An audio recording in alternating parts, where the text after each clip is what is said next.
우리의 죄악을 인합니다. 이런 제목으로 성찬 사경의 말씀을 전하도록 하겠습니다. 우리가 하나님을 알지 못하고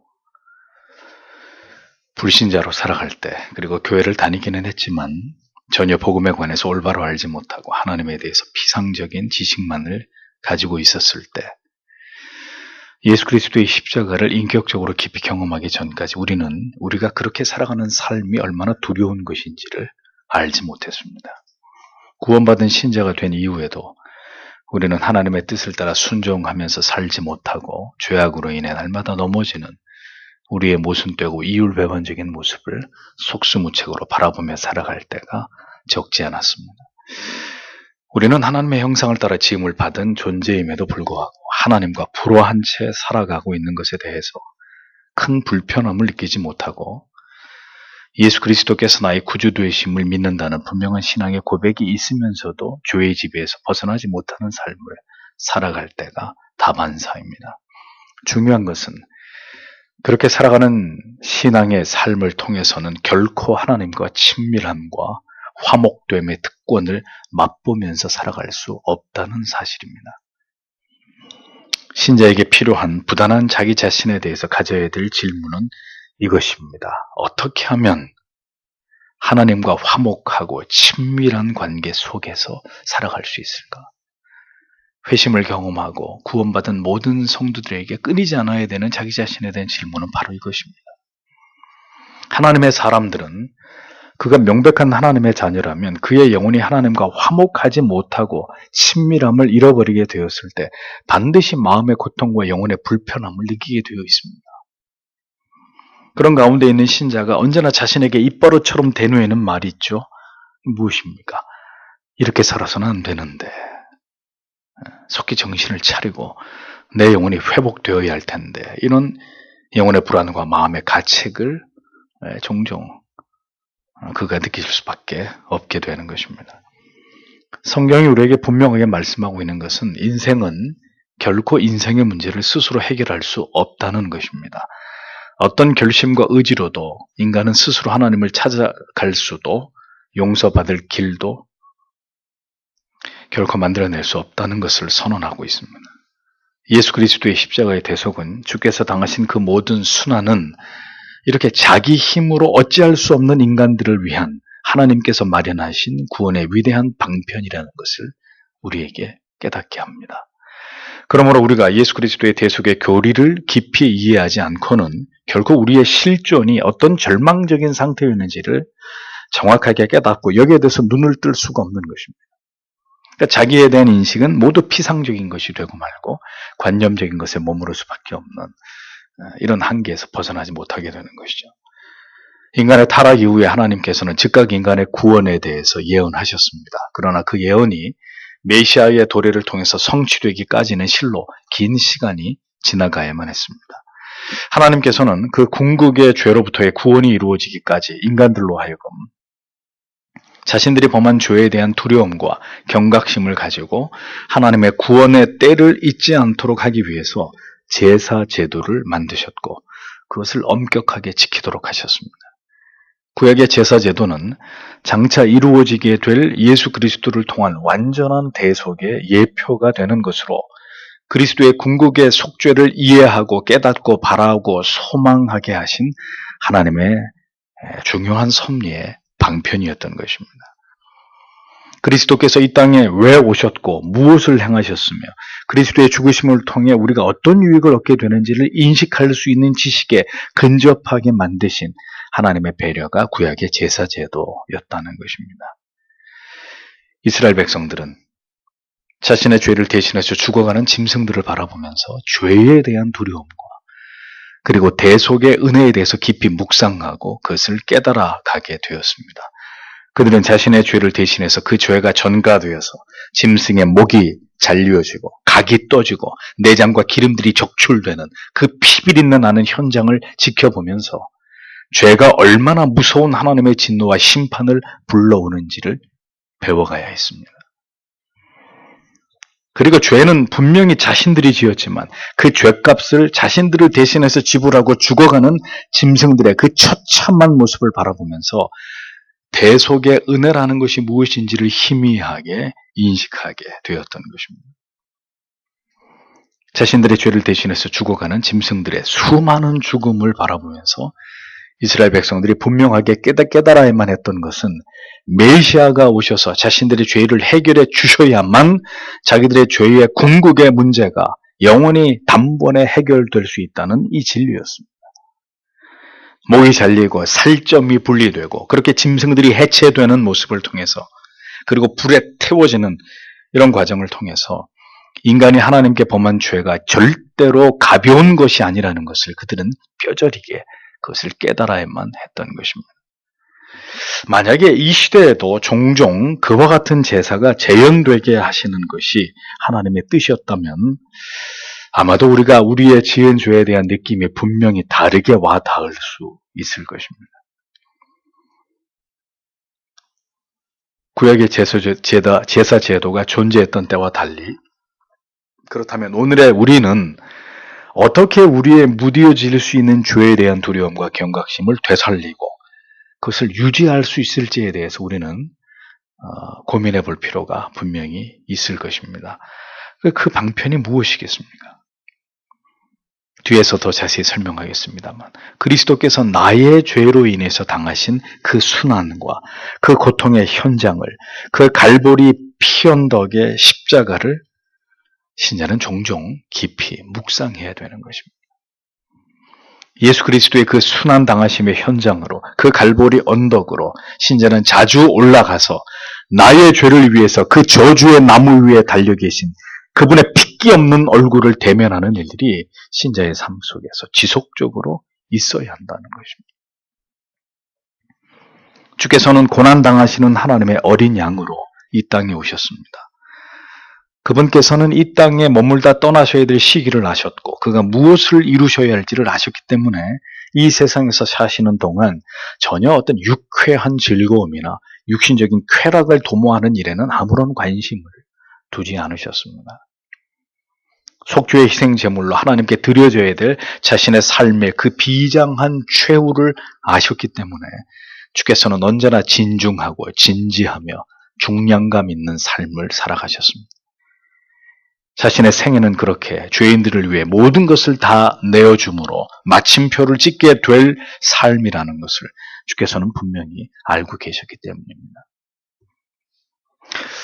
한 20년 전인가요? 오래전에 제가 벨기에가 낳은 세계적인 바리톤 호세 판담이 주연으로 영화에 출연했던 가면 속의 아리아라는 영화를 본 적이 있습니다. 주인공은 당대 유명한 성악가인데 어느 날 무대를 떠나서 은퇴를 하고 딱 한 명의 남자와 여자 두 제자만을 기르는 일에 혼신의 힘을 쏟아붓습니다. 그러나 그는 죽을 병에 걸려 있었고 자신의 살 날이 얼마 남지 않음을 알고 두 제자들을 가르치는 일에만 최선을 다하죠.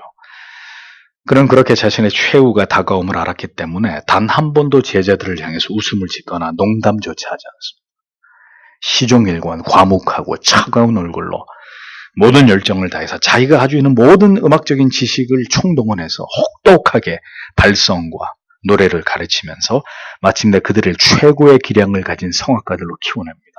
그리고 마침내 그들이 당당하게 최고의 실력을 가진 자를 뽑는 대회에 나가서 쟁쟁한 경쟁자들을 극적으로 물리치고 빛나는 상을 받을 때 그는 조용히 자기 집에서 눈을 감습니다.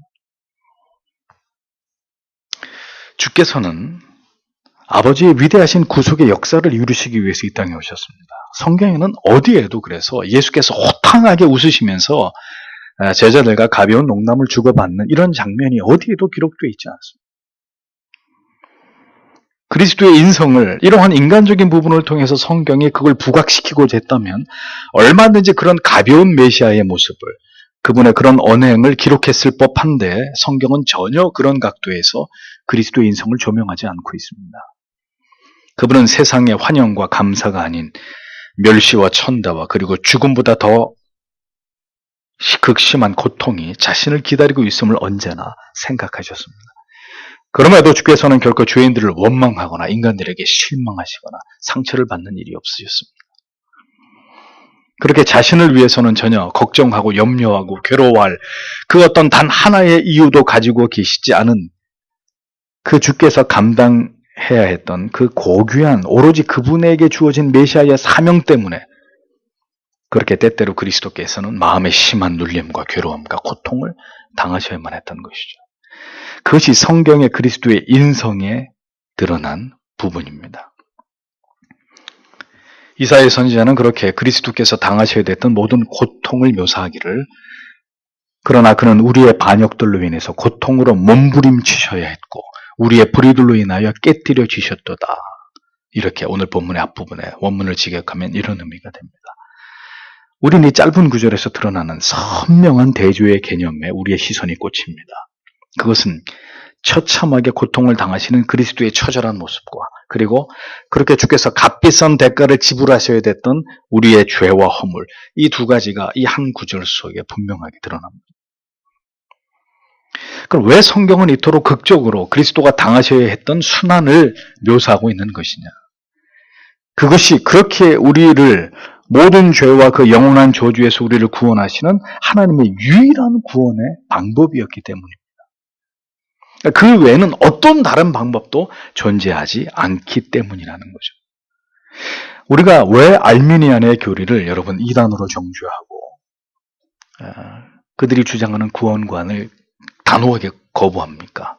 그것은 우리를 위해 모든 고통과 저주의 대가를 모두 완전히 지불하신 그리스도의 그 대속하심에 인간의 선행과 노력을 구원을 위한 조건에다 슬쩍 그들은 그것을 끼워 넣으려고 하기 때문입니다.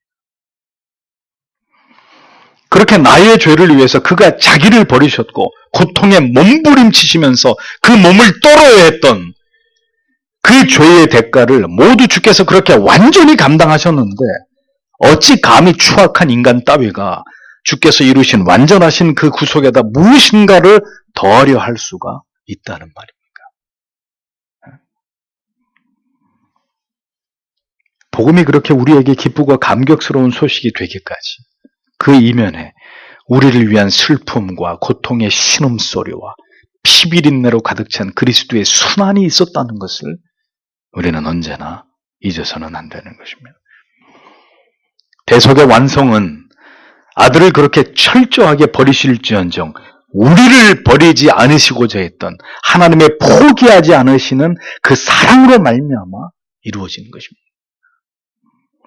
하나님의 가슴 저미는 사랑에서 시작되어서 그 마음이 얼얼해지는 사랑으로 완성된 사건이 구속의 사건입니다.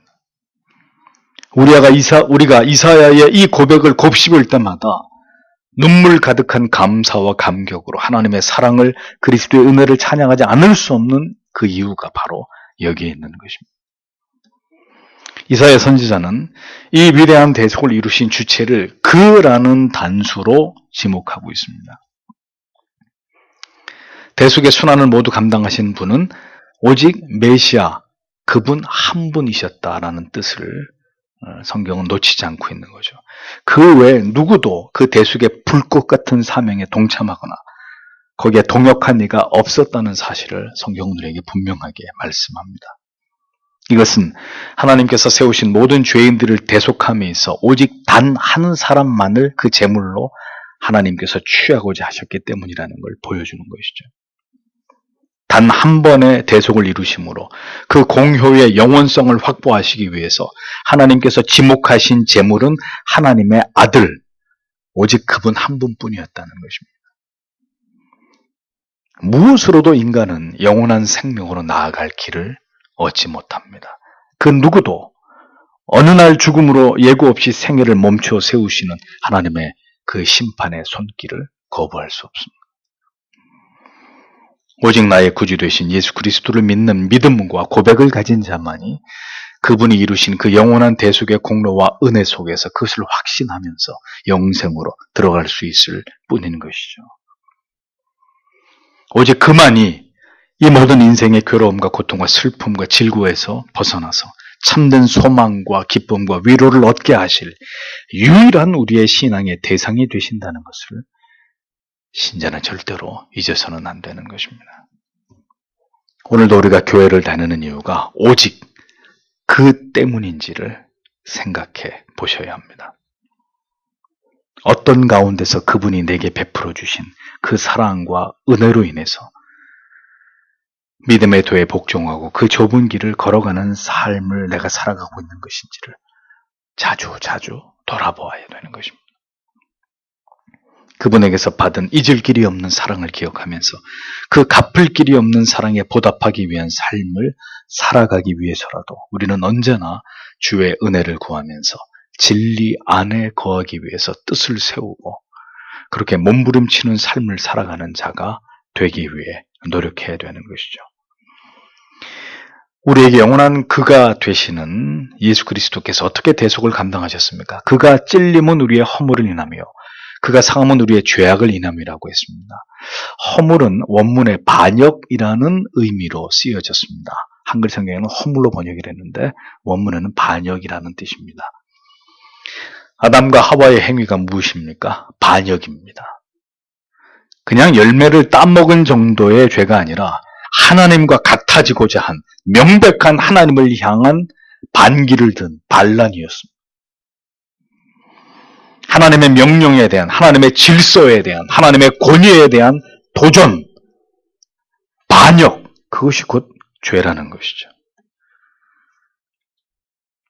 우리의 반역 때문에 그리스도의 죽으심이, 그리스도께서 당하신 고통이 아니라면 우리가 오늘도 하나님께 범하고 있는 이 수없는 크고 작은 반역들, 하나님의 뜻에 대한 불순종과 그 뜻에 미치지 못하는 우리의 삶은 용서받을 길이 없는 것입니다. 문득 하나님께 반기를 들고 마음속에서 영혼 속에서 들려오는 양심의 소리를 묵살하면서 살아가고 있는 이 수많은 죄들에 대해서 우리는 절대로 자유로울 수 없었을 것입니다. 이사야는 주께서는 우리의 죄악 때문에 상하셨다고 했습니다. 상함으로 번역된 원문의 의미는 부서뜨려지다라는 뜻입니다. 그러니까 무쇠같이 단단하고 강력한 것에 의해서 강력한 어떤 물체의 압력에 의해서 으깨어지고 부서져 버리는 이런 모습을 의미하는 것이거든요.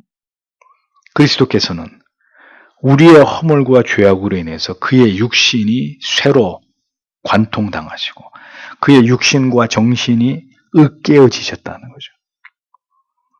그것이 십자가에 달리신 순환당한 그리스도의 모습이었다는 것. 자식은 부모의 주름을 늘어나는 흰머리를 외면해서는 안 됩니다. 그 모든 풍진 세월이 핥히고 지나간 육체의 노쇠함은 고스란히 자식을 위한 고단한 삶의 흔적이기 때문입니다. 신자는 십자가 위에 매달리신 그리스도의 그 유혈이 낭자한 쇠에 뚫리고 채찍에 으깨어지고 점점이 그 살이 에어지신 모습을 외면하는 자들이 되어서는 안 됩니다. 거기서 내가 다시 태어났기 때문입니다. 그 피가 뿌려지고 살점이 떨어져 나간 자리가 바로 내가 새롭게 태어난 것이기 때문입니다. 그 십자가가 영원한 죄인들의 모태가 되기 때문입니다. 전에도 말씀드렸습니다. 언제부터인가 성경의 이 겉면이 금색으로 바뀌었습니다. 보시다시피 원래는 빨간색이었습니다. 그런데 사람들이 빨간색에 대한 거부감이 있어서일까요?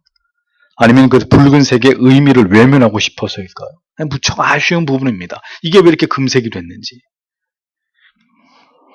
기독교는 성공과 여유로움과 번영과 형통을 바라보는 종교가 아닙니다.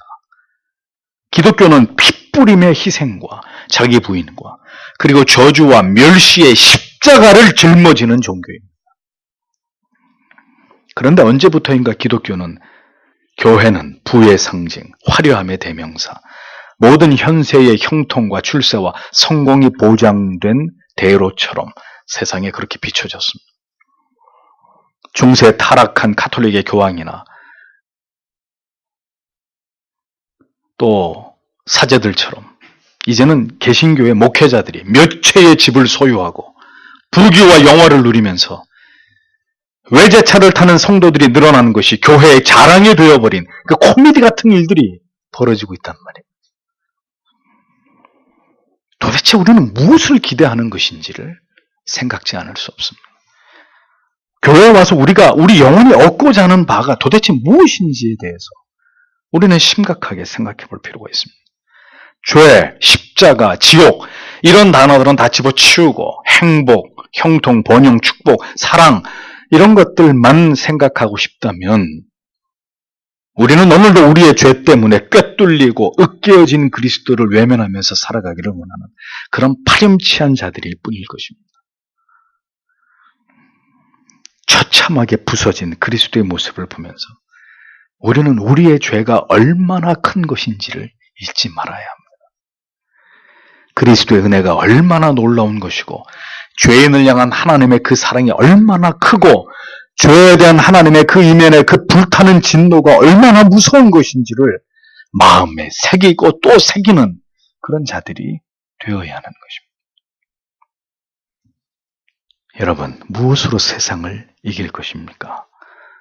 무엇으로 다가오는 환난과 핍박을 극복할 것입니까? 우리의 마음에 무슨 지워지지 않는 스티그마가 있어서 담대하게 무엇에도 굴하지 않으면서 어둠을 뚫고 나아갈 수 있겠습니까? 우리는 그것을 생각해야 합니다. 그리스도의 산산이 으깨어져 부서지는 그 고통 속에서 만들어지고 마침내 이루어진 것이 있으니 그것이 무엇이냐? 그것이 바로 우리에게 임한 평화와 그리고 치유라는 것입니다. 인간의 모든 고통의 시작은 하나님과 단절해서 비롯되는 것입니다. 그로 인한 죄로 말미암아 인간은 고통과 슬픔의 존재가 되어버린 것입니다. 하나님과 멀어진 인간은 절대로 평화롭지 못합니다. 하나님과 뿐만 아니라 모든 인간들과도 평화로울 수 없는 그런 존재들이 되어버릴 수밖에 없습니다. 사람하고도 평화롭지 못하고 물질과 돈과도 평화롭지 못하고 자연과도 평화롭지 못한 그런 존재들이 되고 말았습니다. 언제나 염려하고 근심하고 두려워하고 갈등하고 분쟁하는 존재들이 되어버린 것입니다. 그런데 그 모든 고통과 괴로움과 분리의 갈등에서 벗어날 길이 열리게 됐다는 거죠. 그리스도께서 당하신 그 모든 고통과 대속의 죽으심이 그 모든 깨어지고 무너지고 파괴된 관계의 복원을 가져오므로 다시 하나님과 그리고 사람들과 평화로울 수 있는 길을 열어주신 것입니다. 인간과 하나님과 평화를 누리면 주께서 가장 바라시고 기뻐하시던 바였습니다. 그 십자가의 위대한 정신을 묵상하고 또 묵상하면서 주의 도우심 앞으로 나아갈 때 우리는 모든 깨어진 것들을 다시 봉합하고 갈라진 것을 잇는 평화의 가교의 사명을 감당하게 되는 것입니다. 오늘도 성령께서는 그리스도의 십자가 앞으로 죄인들을 불러서 하나님과 평화를 회복시키십니다. 그러므로 모든 죄인들은 주의 손을 뿌리치지 말고 그 손을 잡고 하나님 앞으로 나아가서 모든 죄를 회개하고 그리스도를 구주로 믿음으로 하나님과 평화를 회복하는 자들이 반드시 되어야 하는 것입니다. 평화는 그렇게 그리스도께서 지불하신 죄값으로 이루어지는 것입니다. 그러므로 누구든지 그리스도를 통하지 않고는 절대로 평화를 얻을 수 없다는 것을 잊지 말아야 합니다. 우리를 부르시는 그리스도 앞으로 나아가 죄를 고백하고 회개하고 주의 긍휼을 구할 때 하나님과 우리 사이에 막힌 담이 무너지는 것이고 사람과 사람 사이에 막힌 담이 무너지고 그 하나님의 사랑과 은혜가 폭포수처럼 우리에게 부어질 때 심지어 원수까지라도 사랑할 수 있는 존재로 이 세상을 살아갈 수 있는 사람들이 하나님의 자녀들이라는 거죠. 그리스도의 채찍에 맞으신 순환은 절망적인 질병의 치유를 가져왔습니다. 나음을 입었다는 의미는 질병으로부터 완쾌를 의미합니다. 여러분, 구약시대 가장 치명적인 질병, 가장 저주받은 질병이 뭘까요? 나병입니다. 온몸에 고름이 흐르고 손가락 발가락이 다 떨어져 나가고 귀와 코가 문드러지는 병입니다. 절망적인 모습이고 처참한 모습입니다. 이 병에 걸린 사람은 모든 관계의 단절 속에서 진 밖으로 성 밖으로 버려져야 됐습니다. 기적적인 치유가 일어나서 완쾌돼서 제사장이 그것을 증명해 주지 않는 한은 평생토록 자기 집으로 다시 돌아올 수 없는 저주스러운 병이 문둥병이었습니다. 그러니까 그리스도를 만나기 전에 우리의 모습이 바로 그와 같았다는 것입니다. 아무런 소망이 보이지 않는, 아무것도 기대할 수 없는 완전한 절망의 상태, 완전한 끊어짐의 상태, 그것이었습니다. 죄로 말미암은 모든 고통과 깨어짐을 성령으로 여기면서 살아가던 하나님의 형상이 모두 다 파괴되어 버린 흉측한 모습, 그것이 바로 우리들이었습니다. 에베소서 2장 1절에서 3절은 이렇게 기록하고 있습니다. 그는 허물과 죄로 죽었던 너희를 살리셨도다. 그때 너희는 그 가운데서 행하여 이 세상 풍조를 따르고 공중의 권세 잡은 자를 따랐으니 곧 지금 불순종의 아들들 가운데서 역사하는 영이라. 전에는 우리도 다 그 가운데서 우리 육체의 욕심을 따라 지내며 육체와 마음에 원하는 것을 하여 다른 이들과 같이 본질상 진노의 자녀이었더니라고 기록하고 있습니다. 그리스도께서 이루신 위대한 대속의 사역은 그렇게 흉측한 모습으로 뒤틀리고 일그러져 있었던 우리의 영혼을 완전히 고치고 치료해서 낫게 하신 생명의 역사였습니다.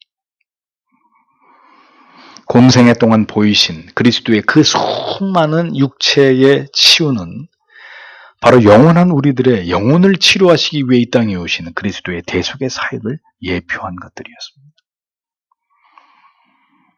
수고와 슬픔뿐인 이 세상의 모든 시간이 다 지나가고 마침내 영원한 나라에서 영원히 살아가게 될 하나님의 백성으로 우리를 변화시킬 궁극의 치료를 그분은 십자가 위에서 그렇게 완성하시는 것입니다.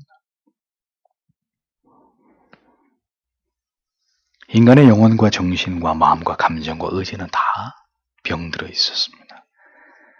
가장 아름답고 고귀한 것의 가치를 멸시하고 가장 추악하고 더러운 가치들을 추앙하고 추종하고 맹목적으로 그것을 지지하는, 그것을 갈구하는 그런 삶을 살아갔던 자들이었습니다. 그리스도의 십자가의 복음은 이렇게 빗나간 인간의 모든 영혼의 정신과 마음과 감정의 죄로 인한 모든 감염들을 고치고 치료하십니다.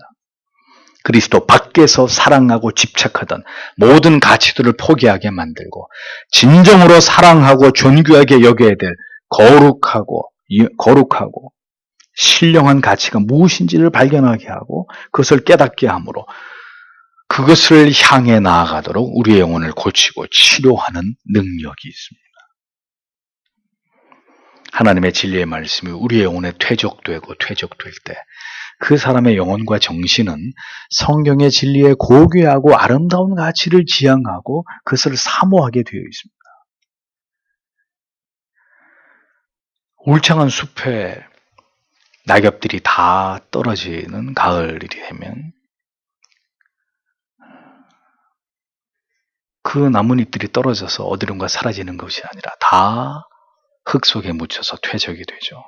그렇게 해서 한 해, 두 해, 10년, 20년 썩어서 비료가 되면 또다시 울창한 숲을 이루어가는 귀중한 자산이 되는 것을 우리가 알지 않습니까? 하나님의 진리의 말씀이 차곡차곡 소리 없이 우리 영혼에 쌓여지고 또 쌓여지면 그 하나님의 진리의 말씀이, 그 은혜가 거룩하고 경건하고 아름다운 것들을 지향하게 만드는 그런 힘을 하나님의 백성들에게 부여한다는 것입니다. 그것이 우리가 나음을 입고 있는 은총을 우리가 누리고 있다는 것입니다. 그 모든 일들을 그리스도께서는 십자가 위에서 이루셨습니다. 그렇게 하신 것은 죄인들을 향한 멈출 줄 모르는 하나님의 사랑 때문이었다고 성경의 모든 말씀은 우리에게 그것을 증언하고 있습니다. 여러분, 기독교의 꽃, 복음의 정점이 무엇입니까? 그것은 그리스도를 통한 대속입니다. 이것이 성경 전체의 주제이고 성경을 관통하고 있는 뼈대입니다. 그리스도께서 십자가 위에서 어떤 대가를 지불하시고 우리의 모든 죄를 대속하셨는지를 올바로 깨달은 사람은 절대로 어떤 자기 의도 자랑하지 않게 됩니다. 어떤 경우에도 자신이 드러나고 교만해지는 것에 대한 극도의 혐오를 갖게 되어 있습니다. 자기의 지혜와 자기의 경험, 때때로 자기가 갖게 되는 모든 세속적이고 육적인 생각들에 대해서 철퇴를 가하게 되어 있는 것입니다. 십자가는 우리가 씻을 수 없는 죄인임에도 불구하고 하나님이 그런 우리를 사랑하셨다는 그 사랑의 확증입니다. 저는 이 말씀을 전하면서 다시 여러분에게 물어봅니다. 여러분은 그렇게 여러분의 죄를 대속하신 예수 그리스도를 인격적으로 경험하셨느냐라는 거죠. 십자가의 대속을 통과함으로 자신에 대해서 올바로 알고 그것에서 비롯된 감화와 감격을 삶에 투영하면서 살아가기 위해서 우리가 매 순간 복음 앞에서 이 십자가 앞에서 진지하게 노력하며 살아가고 있는지를 우리는 또다시 우리 자신에게 성찰해 보아야 되는 것입니다. 우리가 십자가를 안다는 것은 이 대속의 교리를 안다는 것이고, 대속의 교리를 안다는 것은 내 안에 아무런 선도, 의도 존재하지 않는다는 것을 완전하게 시인하고 인정한다는 것을 뜻하는 것입니다. 이사야는 수천 년 전에 그렇게 그가 찔림은 우리의 허물을 인하며 그가 상함은 우리의 죄악을 인하미라. 그가 징계를 받음으로 우리가 평화를 누리고 그가 채찍에 맞음으로 우리가 나음을 입었도다 라고 소리 높여 외쳤지만 이 감격적인 예언과 고백은 당시에 그 어떤 감동으로도 유대인들의 가슴 속에 찾아가지 못했습니다. 이 위대한 메시아에 대한 고백과 예언을 외쳤던 이사야는 전승에 의하면 이스라엘 사람들의 핍박을 받아서 산채로 톱으로 켬을 당해서 두 동강 난 채로 순교를 당했다고 전해지고 있습니다. 그리스도의 위대한 대속의 교리는 하나님의 위대한 지혜요, 놀라운 비밀입니다. 이를 들을 자와 듣지 못할 자들은 역사 속에 분명하게 나뉘어져 있습니다. 이사야가 그리스도의 대속의 죽으심을 눈으로 본 듯이 선명하게 예언하였어도 그 시대의 이스라엘 백성들이 그 진리에 전혀 귀 기울이지 않았듯이 오늘 이 시대의 그리스도인들도 십자가의 죽으심, 그 대속의 교리에 대해서 만약 아무런 관심을 갖지 않고 그가 그렇게 종교 생활을 심취하면서 교회를 다닐 뿐이라면 그 사람은 신자가 아닙니다. 그러한 교리를 진지하게 이해하는 것 자체를 지루해하고 거부하고 싫어하는 사람은 교회 안에 있으나 그리스도 밖에 있는 사람입니다. 사도 바울은 이 진리를, 이 복음을 성경 안에서 발견하였기에 갈라디아서 6장 14절 이렇게 고백합니다. 그러나 내게는 우리 주 예수 그리스도의 십자가 외에는 결코 자랑할 것이 없으니 그리스도로 말미암아 세상이 나를 대하여 십자가에 못 박히고 내가 또한 세상을 대하여 그러하니라 라고 고백했습니다. 사도의 이 같은 고백은 하나님의 구원의 놀라우신 은혜를 올바로 이해한 성도들은 모두 이 대속의 교리를 가장 귀하게 여기고 이것을 굳게 붙들었다는 것을 보여주는 매우 중요한 증거입니다. 전적으로 타락하고 부패하고 무능한 죄인은 결국 하나님의 진노를 피할 수 없고 그로 말미암아 메시아의 대속의 은총을 아는 것이야말로 가장 중요한 구원의 지식으로 여기지 않을 수 없게 되는 것입니다. 대속의 교리에 대한 생생한 이해와 깨달음은 인간을 단지 용서받은 죄인 그 이상도 그 이하도 아니라고 규정하게 만들어줍니다. 그래서 대속의 그 은총을 아는 자는 절대로 자기 자신을 신뢰하지 않습니다. 인간은 절대로 신뢰의 대상이 될 수 없다는 것이 골수에 사무친 사람이 되고 마는 것입니다. 오직 그들에게 소원이 있다면 살아있는 동안 더 힘써 우리에게 대속의 은총을 베풀어 주신 하나님을 기쁘시게 하고 구원으로 부르심에 합당한 삶을 살아갈 수 있도록 오늘도 우리를 도우시기를 기도하는 것, 그것뿐이 없게 되는 것이죠. 오늘 우리의 삶은 어떻습니까? 십자가의 복음의 그 감격을 알면서도 그것은 모두 과거의 한 기억일 뿐 현재는 겨우 주일에 교회를 출석해서 형식적인 종교 생활을 간신히 유지하는 것에 지나지 않는 혹 그런 삶을 살아가고 계시진 않습니까? 무엇 때문에 우리의 신앙이 이렇게 냉각되어 버린 것일까요?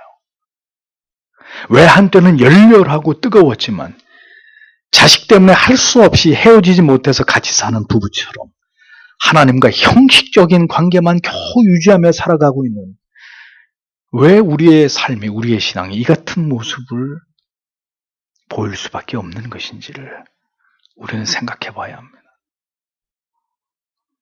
그 모든 이유는 우리의 삶 속에서 날마다 십자가의 대속의 교리를, 그 눈물겨운 하나님의 사랑을, 그 생생한 하나님의 사랑의 그 표현을 우리가 진지하고 지속적으로 묵상하기를 싫어하기 때문입니다. 그 대속의 교리에 대한 무관심 때문입니다. 성경을 묵상하면서 우리를 구원하시는 하나님의 구원의 계획과 그 속에 나타나는 하나님의 마음을 깨달아 알고 그 사랑에 감동하는 것 대신 늘 현실의 문제에 답을 얻는 것에 급급한 채로 그렇게 분주하게 오늘도 살아가고 있기 때문입니다. 도무지 인생을 향한 하나님의 뜻과 계획에 대해서는 무지한 채로 칠흑같이 어두운 밤에 헤드라이트가 고장난 자동차로 밤길을 운전하듯이 오늘도 그렇게 신앙생활을 하고 있는 분들이 적지 않습니다. 참으로 안타까운 일입니다.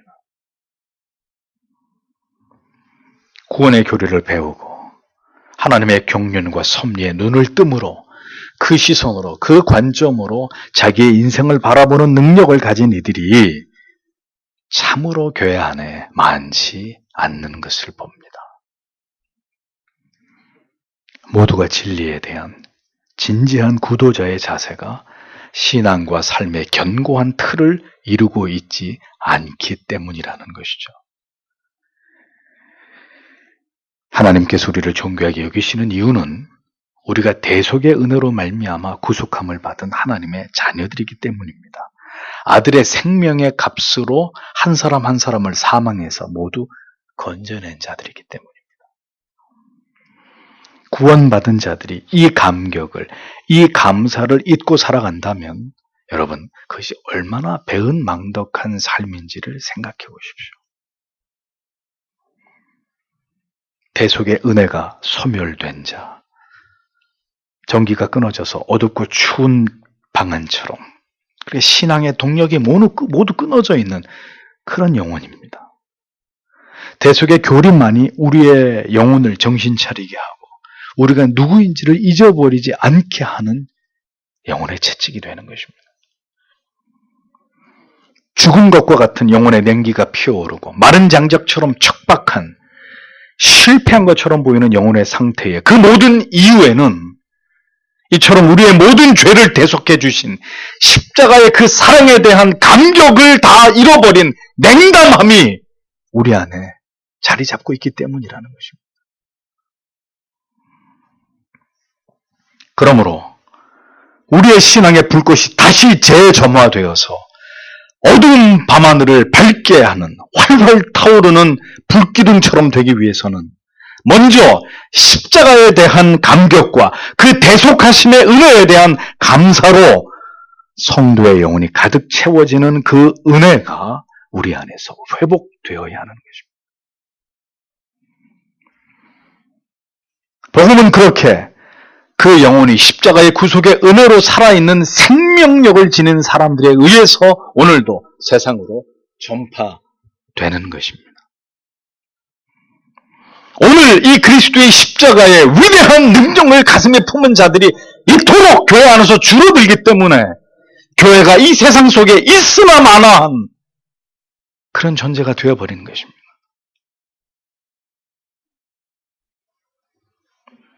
돌아가려고 해도, 다시 영혼의 불을 지피려고 해도 어디서부터 어떻게 해야 될지 알지 못하는 모든 그리스도인들에게 고합니다.